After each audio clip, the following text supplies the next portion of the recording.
You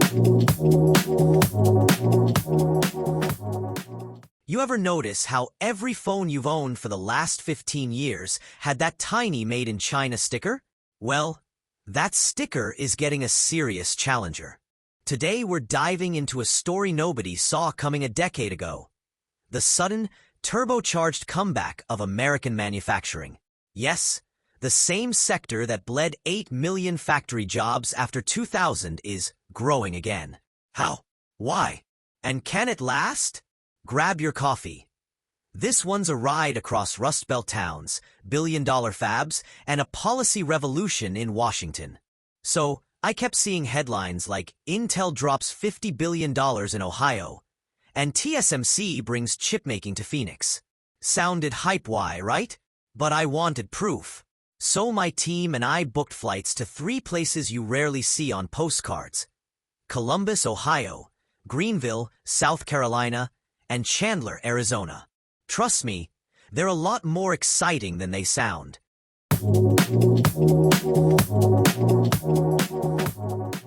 We land, jump in a lift, and the driver's pointing at freshly cleared farmland the size of Manhattan. "That's Intel's new fab," he says, grinning. Intel's Project Silicon Heartland is a $28 billion. 2-fab campus promising 7,000 construction jobs and 3,000 permanent high-skill jobs once the lines start humming in 2026. According to Ohio State's Regional Economics Lab, every one of those Intel jobs could spin off 5 more in local supply chains. And here's the kicker. Close to 40% of the bill is offset by Federal CHIPS Act incentives and state tax credits. Public-private partnership, American edition.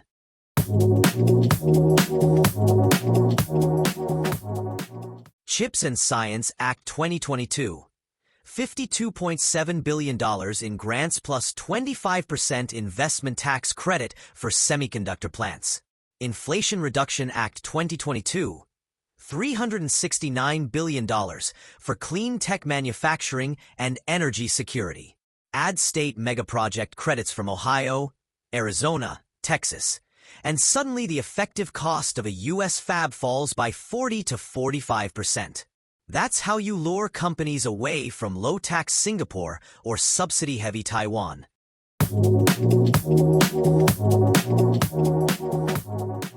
But construction is only half the comeback story. The bigger deal? Reshoring. Firms relocating production that once went to China or Mexico. Data from the Reshoring Initiative shows U.S. companies announced 403,000 onshored manufacturing jobs in 2024 alone.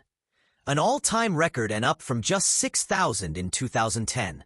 Think electric transformers, biomanufacturing, auto parts, even textiles.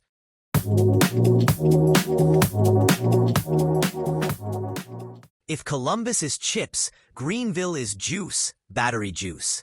We walk into SK On's new $2.6 billion lithium-ion plant. Robots glide on magnetic tracks, stacking electrode sheets faster than you can blink. A floor manager tells us, 5 years ago we shipped 80% of batteries from Korea. By 2027 we plan to make 90% right here. Why?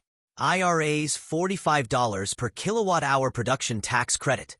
That's roughly a 30% discount per battery pack. Add in Buy American requirements in the EV tax credit, and suddenly South Carolina looks cheaper than Seoul.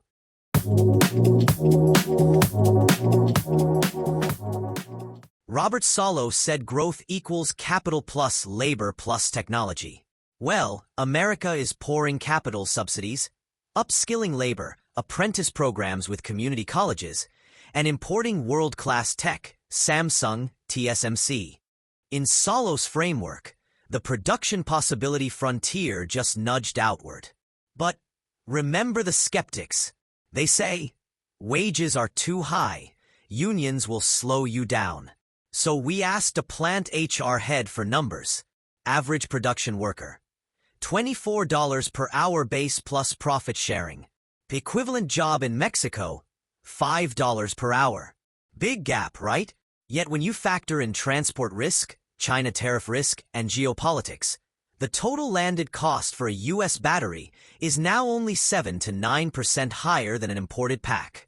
Detroit CFOs call that insurance premium for supply chain resilience.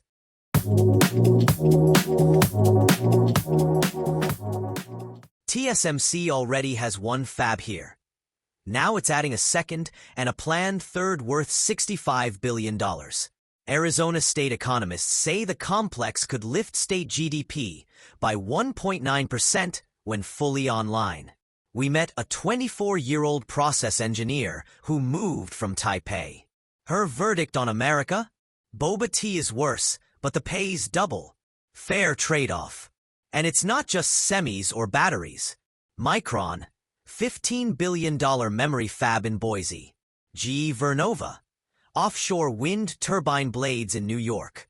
First Solar, 3.5 gigawatts thin-film solar line in Louisiana. Added up, Bloomberg NEF calculates $357 billion of clean tech factories announced since IRA passage. Now, you might ask, is policy the whole story? Nope. Let's talk automation. The average U.S. auto plant runs 2.1 industrial robots per worker versus 0.4 in 2000.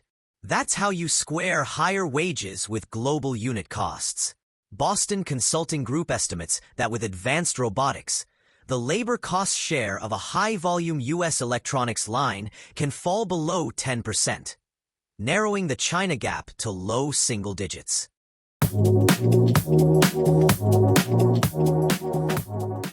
We called up economist Susan Hausman, whose research shows tech booms sometimes inflate GDP but not payrolls. Her concern? Jobless manufacturing growth.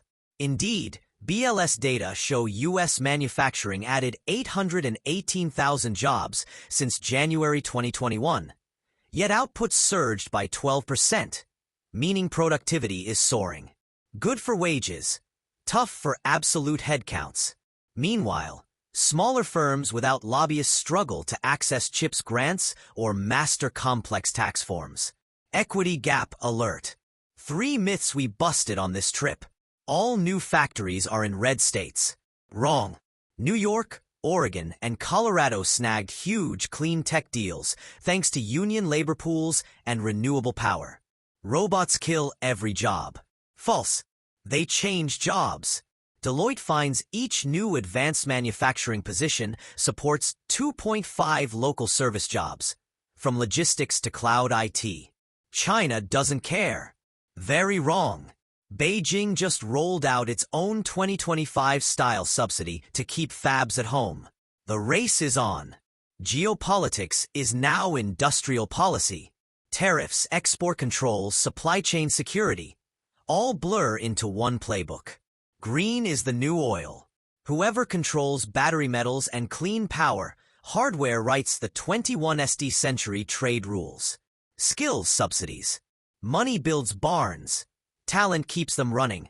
Community college apprenticeships from Alabama to Wisconsin are the unsung heroes here. So, can the U.S. really bring back manufacturing? In absolute job terms, maybe it never hits 70s highs. But in strategic sectors, chips, EVs, renewables, the comeback is real and backed by dollars you can literally see being welded into place. If America keeps the policy course, invests in people, and yes, brews better boba for immigrant engineers, the Made in USA label might just go mainstream again. What do you think? Is this renaissance permanent or a subsidy sugar high? Drop your thoughts below. Let's debate. This is all from Econolocast, and this was Made in USA comeback? Why American manufacturing is booming again. Smash that like, hit subscribe, and I'll catch you in the next deep dive.